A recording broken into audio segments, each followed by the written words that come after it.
Pëftesë. Franca për balë Spanjës, çka na pret sonte? Një ballafaqim po besoj i ashpër mes dy kombëtarëve, e thash vetëm një vend, vetëm njëra prej kombëtarëve shkon finale. Po unë po mendoj që Franca e ka ndoshta testin më të vështirë deri tash që e ka pas gjatë rrugtimit, edhe pse e ka pas ndoshta një letër, një rrugtim shumë të lehtë, mirë po Franca aq është e fortë, ka ekip shumë të kompletuar saqë vetë ka bërë rrugtimin e lehtë. Jo pse i ka pas kundërshtar të dobët gjatë rrugës, se e ka pas Paraguajin një kundërshtar i cili ka luajtur shumë brutal, ka luajtur shumë ashpër, edhe kur i ka mbijetuar asaj, atëherë sot futbollin e sotëm nuk ka kundërshtar të lehtë, mirë po në media dhe në opinion po cilësohet që e ka pas rrugën e lehtë edhe Franca dhe Argentina, mirë po këta nuk e kanë zgjedhur atë rrugë, shorti i ka qit para çasoj rrugë, kështu që me Spanjën e ka një lojë shumë të vështirë, që mendoj që ndoshta është finale para finales, për arsye se kanë qelluar do ekipe shumë të forta në këtë bllokun ku ka Franca, edhe kanë cilësi të ndryshme njëna me tjetrën. Spanja gjihet si që luan futbollin total me posedim të topit edhe ka shumë lojtar teknik në mesin e vet, po Franca është ekip e kompletuar me gjitha repartet, gjë që Spanja nuk e ka në mesin e vet. Franca tu fillu prej portierit deri te lojtari i fundit në sulm atje, e ka ekipin e kompletuar, edhe ka lojtar edhe të bankës e zërë që në çdo moment mund të fut në lojë, edhe me mojt ritmin e njëjtë lojës, ndoshta edhe me shtu ritmin, me rrit nivelin e lojës, për me arrit qëllimin. Kështu që ku takim Mbappé në sulm, Olisen,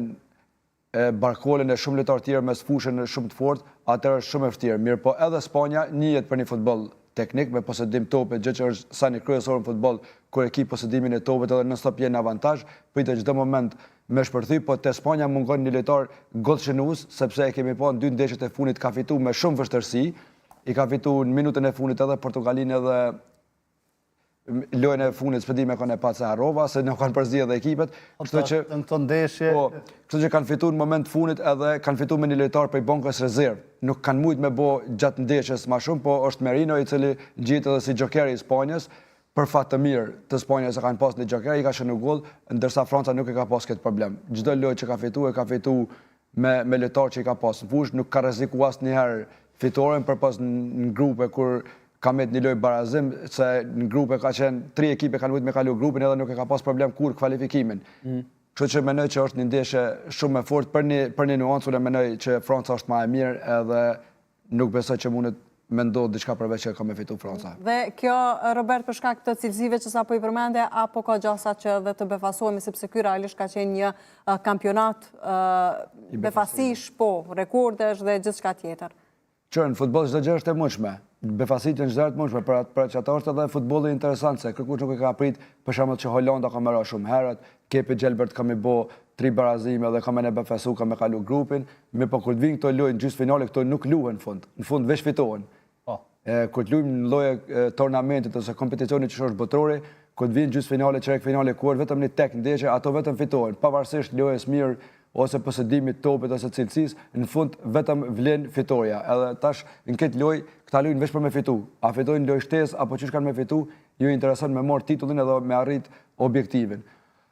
Unë prapë po them edhe një herë që Franca ka në mesin e vet shumë lojtar cilësor. Në çdo moment pritet me shënu goll për gati për 5-6 lojtarëve që i ka, pritet me dhënë goll. Kurse te Spanja është pak të jetë vendimtare për të ndeshje. Po përveç Mbappés, mundet me qenë Olise, i cili është një lojtar i jashtëzakonshëm. Dua i cili luan nonën tjetër është i jashtëzakonshëm. Futet Barcola në pjesën e dytë, që edhe ai është i jashtëzakonshëm, është kampion i Evropës me Paris Saint-Germain, kështu që i ka 4-5 lojtar. E kanë një portier shumë mirë, i cili për mendimin tim me lojën me Como është një ndër portierët më të mirë në kampionatin botror. Edhe ai në shumë momente pe bën edhe diferencën, se po del shumë jashtë zonës vet, pe merr topin edhe pe tërheq ekipën e kundërshtarit, edhe piliron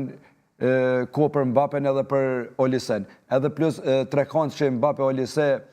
Barcola ose Nduez, cili do që ka me lujt, po bojnë lëvizje shumë mrena fushës edhe po kanë mundësi me manevru me top. Gjë që te Spanja nuk e ka ato, për shkak se e ka ekipën pak më të skandalt në fazën e sulmit, përveç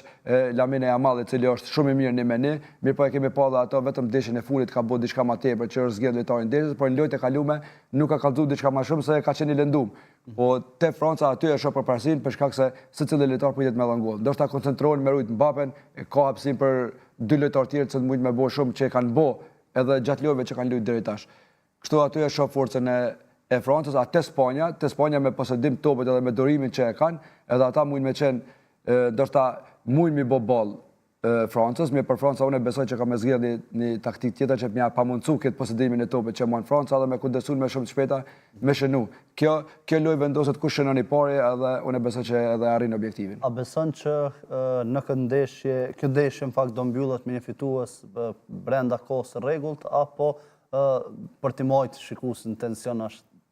edhe me të qenë se dyja kombëtarët janë të forta, edhe mund të shohim ekstratorë, edhe penalti. Përvojat e dy ekipeve kanë me luajtur shumë kujdesshëm, fillimi i ndeshjes ka me qenë shumë i kujdesshëm. Ja mosin forcat njëna tjetrës, po unë besoj shumë që Franca shënon gol, e atër Spanja sa ka me mujt me arrit qëllimit për me çu lojën vazhdime, është një gjë tjetër, po normal që kanë respekt të dyja njëna për tjetrën edhe mujna me po ndoshta edhe vazhdime. Mirë po, nuk muj me paramenu asnjëherë që Franca me këtë sulm edhe me këtë lojë që ka bërë deri tash, edhe e ka dëshmu që çdo lojë ka dhënë gol, mundet me çu lojën deri në vazhdime. Po nëse, po them edhe një herë, kushtimisht në tojza, nëse Franca e respekton më shumë se që duhet Spanjën, atëherë mundet me shku loja në vazhdime, se kjo është luftë për trofe, është një hap larg finales, kështu që kanë me luajtur shumë të kujdesshme se një gol e vendos lojën. Mirë po prap ja përparësi Francës për shkak se ka shumë lojtarë që mundin me shënu gol edhe nuk besoj ndoshta që mundet me shku në vazhdime vetëm nëse Spanja kujdeset shumë, mbrohet shumë, po nuk e ka Spanja në traditë që mund mbrojt, kështu që për atë arsye mendoj që nuk mundet me shku në vazhdime. Ndërkohë, Robert, flasim pak edhe për ndeshjen tjetër që na pret mes Argentines dhe Anglisë. Të bëjmë ndoshta edhe disa cilësime edhe për të dy ekipet. Po edhe Argentina njëtë sikur Franca e ka pas një rrugtim shumë të lehtë, edhe e keni pa edhe nëpër media edhe nëpër tifozët botëror po kritikohet shumë për ndihmën që e ka pas, sidomos ndaj ndeshjes me Egjiptin edhe me Zvicrën, që mendoj që ndoshta